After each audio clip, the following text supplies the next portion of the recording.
Si bien en la actualidad las mujeres utilizan más pantalones que faldas, el concepto de que los hombres utilizan pantalones y las mujeres faldas sigue siendo aplicado, porque no es socialmente aceptado que los hombres utilicen faldas. Pero ¿de dónde viene este concepto?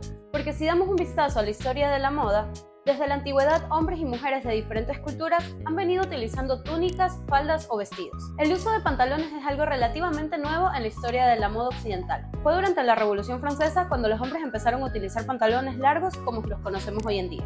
Antes de eso, los hombres utilizaban pantalones cortos o bombachos que eran conocidos como calzones. En la antigüedad, las túnicas eran un símbolo de civilización.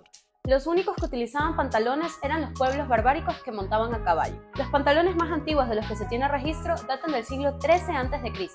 y fueron encontrados en un cementerio de Yanhai, China. En este video me voy a referir únicamente a la moda occidental, porque en otras culturas la historia es completamente diferente. Entonces, ¿desde cuándo y por qué los hombres comienzan a utilizar pantalones y las mujeres faldas? En el siglo XVII, el rey Jacobo I de Inglaterra encargó que hicieran una traducción de la Biblia al inglés, que pasaría a la historia como la Biblia del rey Jacobo o la versión autorizada de la Biblia por la popularidad que tuvo. Como probablemente todos saben, la Biblia originalmente fue escrita en hebreo, y durante la cristianización del Imperio Romano fue traducida al latín.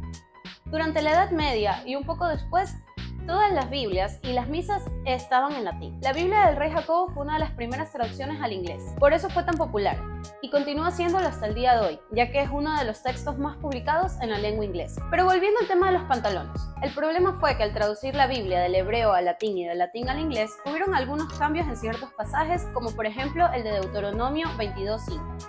Que decía originalmente algo así como: la mujer no vestirá la armadura del guerrero, ni el guerrero utilizará las vestimentas de la mujer, porque cualquiera que lo haga será una abominación a los ojos de Dios. Y este pasaje hace referencia a que en la época en que fue escrito, algunas mujeres participaban en guerras, y quería decir que los hombres no podían dejar de participar en estas guerras, poniendo como excusa algunos trabajos de mujer. En la versión del rey James, este pasaje dice: la mujer no vestirá ropa de hombre, ni el hombre utilizará las vestimentas de la mujer, porque cualquiera que lo haga será una abominación a los ojos de Dios. Como en esa época la iglesia tenía un gran poder sobre el gobierno, se volvió ilegal que hombres utilizaran ropa de mujer o mujeres ropa de hombre, y por lo tanto los pantalones estaban incluidos ahí. Y esto siguió siendo así hasta principios del siglo XX. A mediados del siglo XIX estaban de moda los vestidos grandes, muy grandes. Y para darle volumen a las faldas, las mujeres utilizaban múltiples capas de naguas que les permitieran tener esta silueta de campana que estaba tan de moda. La historia de los bloomers empieza en 1851, en medio de una locura de faldas gigantes que pesaban hasta 10 kilogramos. Elizabeth Smith Miller, una activista feminista de la época, diseñó un conjunto compuesto por pantalones de estilo turco y una especie de túnica o blusón que llegaba hasta la rodilla. Este nuevo vestido llegó desde Amelia Bloomer, la editora del primer periódico para mujeres de los Estados Unidos, The Lily. A Amelia le gustó tanto este diseño que decidió empezar a utilizarlo y promoverlo en su periódico. Este vestido, como se lo conocía en esa época, causó mucha controversia, pero también tuvo mucha popularidad entre las activistas del feminismo, que como se imaginarán recibieron muchas críticas y burlas. Entre las mujeres más conservadoras, esta nueva moda se consideraba un insulto a la feminidad, una amenaza a la familia, a las buenas costumbres y a la sociedad. En los años siguientes, la popularidad de los bloomers fue decreciendo poco a poco. Incluso su principal promotora, Amelia Bloomer, dejó de utilizarlos. Pero no por las críticas o burlas que llegó a recibir, sino porque, como publicó años después en su periódico, todos sentimos que los pantalones estaban desviando la atención de lo que considerábamos de mucha mayor importancia: la cuestión del derecho de la mujer a una mejor educación, a un campo más amplio de empleo, a una remuneración por su trabajo y a votar por la protección de sus derechos. En la mente de algunas personas, estos pantalones y los derechos de la mujer estaban inseparablemente conectados.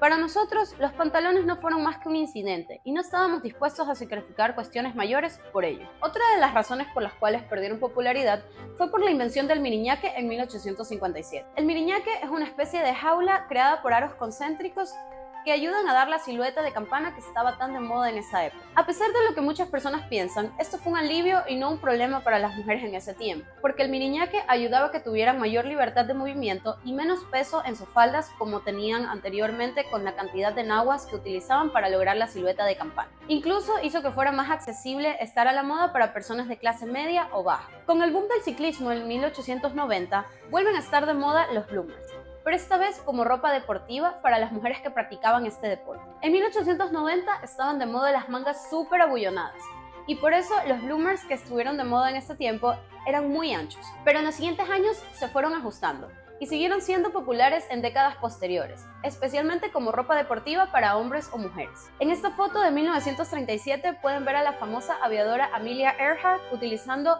unos pantalones que se ven muy parecidos a los bloomers.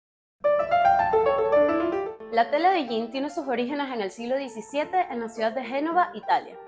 Las telas suelen tener nombre de su ciudad de origen, de ahí viene el nombre de jean, por Génova. Esta tela es conocida por su resistencia.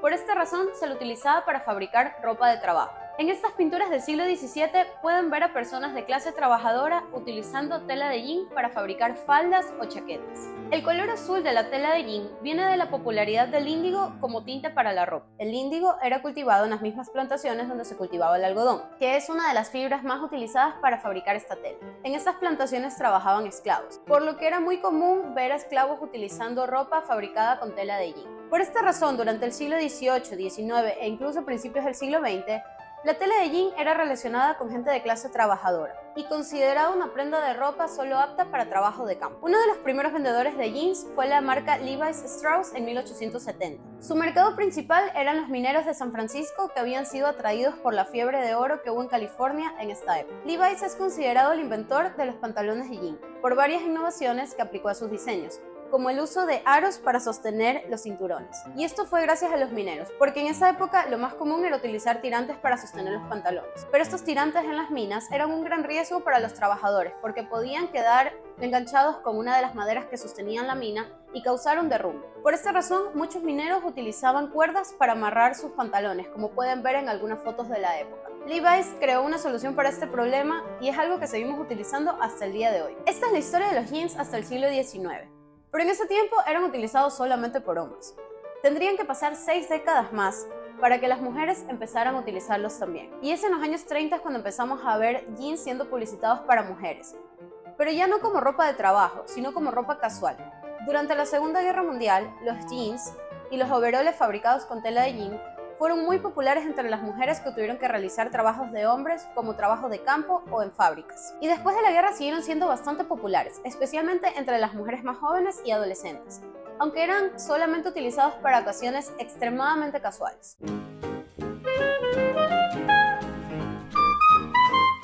Los pantalones de pijama eran pantalones muy holgados y cómodos que estuvieron de moda en los años 20 y 30. Hoy en día los conocemos como palazzos, pero en ese tiempo se los conocía como pijamas de playa. Y no porque fueran pijamas como conocemos la palabra hoy en día, sino porque tomaron inspiración de los pantalones de pijama que eran muy populares en la cultura oriental. Y en los años 20 y 30 hubo un gran interés por el orientalismo. En los años 20 una mujer podía ir presa por utilizar pantalones en la calle. Pero en las vacaciones y en la playa las normas de etiqueta se relajan. Y así es como nace esta tendencia de utilizar pantalones para ocasiones casuales. En 1920, una de las diseñadoras que se embarcó en esta tendencia fue Coco Chanel, quien fue bastante conocida en la década anterior por su estilo casual y deportivo, como les comentaba en mi video anterior.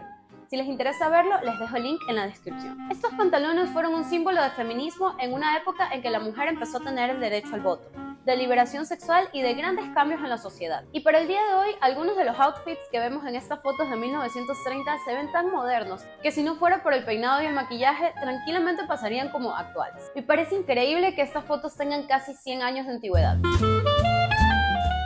En los años 50, la figura ideal era el reloj de arena, una silueta ultra femenina que se ve reflejada muy bien en los pantalones más populares de esta década, que son los cigarette pants o pantalones cigarrete. En los años 50 se dio el boom de suburbia en los Estados Unidos. En esa época se daba mucha importancia a la familia y al rol de la mujer como ama de casa, y se esperaba que las mujeres estuvieran siempre arregladas, especialmente para sus esposos. Pero la vida en los suburbios era mucho más relajada que la vida en la ciudad, y vemos esto reflejado en la vestimenta. Muchas mujeres empezaron a utilizar ropa más casual en su día a día, como capris o pantalones que podían ser utilizados para estar en casa o para salir a realizar algún recado. Uno de los pantalones más icónicos y populares de esta época es el capri. El capri fue inventado originalmente en 1948 por la diseñadora alemana Sonia de Lenard, pero no tuvo mucha popularidad en sus inicios, porque los pantalones de moda en los años 40 eran holgados y de basta ancha. No fue hasta 1954 cuando Audrey Hepburn utilizó capris en la película Sabrina, que los volvería extremadamente populares Y otras actrices de la época empezaron a utilizarlos también, como Marilyn Monroe, Jane Mansfield o Elizabeth Taylor. A pesar de que los pantalones de mujeres eran más aceptados en esta década, seguían siendo considerados ropa casual y no eran aptos para el lugar de trabajo ni para ocasiones formales. En 1966, el diseñador francés Yves Saint Laurent creó un diseño que revolucionaría por completo la moda femenina. El smoking o tuxedo era un smoking que había sido adaptado para el cuerpo femenino y fue parte de su colección otoño-invierno. Al principio fue un fracaso, vendiéndose solo un traje entre sus clientas de haute couture, pero unos meses después, cuando lo incluyó en su colección Ready to Wear, tuvo mucha popularidad, especialmente entre mujeres jóvenes. El smoking originalmente fue inventado a finales del siglo XIX como un traje semiformal que los caballeros utilizaban para retirarse a fumar después de la cena. De ahí viene el nombre de smoking, por smoking jacket. Las solapas y puños de esta chaqueta estaban especialmente diseñados para evitar que las cenizas del tabaco dejaran marca, y también evitaba que el olor a tabaco se pegara en la ropa. A pesar de que en la década de los 60 muchas mujeres utilizaban pantalones en su día a día, no eran aceptados para ocasiones formales ni en el ambiente laboral. Por eso el smoking de Saint Laurent fue muy controversial, porque no solo se trataba de utilizar pantalones para ocasiones formales, sino de utilizar un traje completo, algo que se consideraba exclusivamente masculino. Teniendo esto en cuenta, quiero recordar a una de las actrices más famosas de la época dorada de Hollywood, Marlene Dietrich, quien se atrevió a utilizar smoking en los años 20 y 30, cuando la sociedad era aún más conservadora. Y aunque no puedo decir que ayudó a popularizarlo, sí creo que sentó un precedente, y probablemente sirvió de inspiración para Saint Laurent cuando decidió diseñar su smoking 30 años después. En los años 70 empezamos a ver cada vez más mujeres en puestos de trabajo que antes hubieran sido considerados solo para hombres, y esto contribuyó a que muchas mujeres adoptaran el traje de pantalón y chaqueta en el ambiente laboral. Aunque esto no sería libre de críticas y controversias, porque se consideraba que las mujeres que adoptaron esta moda estaban yendo en contra de las normas de género convencionales y tomando códigos de etiqueta masculinos tan explícitamente que prácticamente se estaban disfrazando de hombres. También cabe recalcar que por primera vez en la historia los hombres empezaron a considerar que las mujeres podían reemplazarlas en sus puestos de trabajo y las empezaron a considerar una amenaza. Me imagino que ver a mujeres utilizando trajes en vez de la ropa femenina con la que estaban más acostumbrados a verlas tiene que haber sido aún más amenazador para ellos. Pero en todo caso su popularidad no disminuyó, y por el día de hoy las mujeres utilizan trajes y pantalones en su día a día sin ningún tipo de controversia. Y creo que realmente la mayoría de las mujeres hoy en día prefiere utilizar pantalones que faldas, aunque en todo caso es decisión de cada una. Y esa es la magia del feminismo, tener la libertad de decidir por nosotras mismas. Así que quiero agradecer a todas las mujeres que lucharon por conseguir los derechos que tenemos hoy en día, y recordarlas siempre, porque tienen un lugar muy especial en la historia, no solo de la moda, sino de la humanidad. Si te gustó este video, dale like, suscríbete y activa las notificaciones para que no te pierdas ninguno de mis próximos videos. Hasta la próxima, bye bye.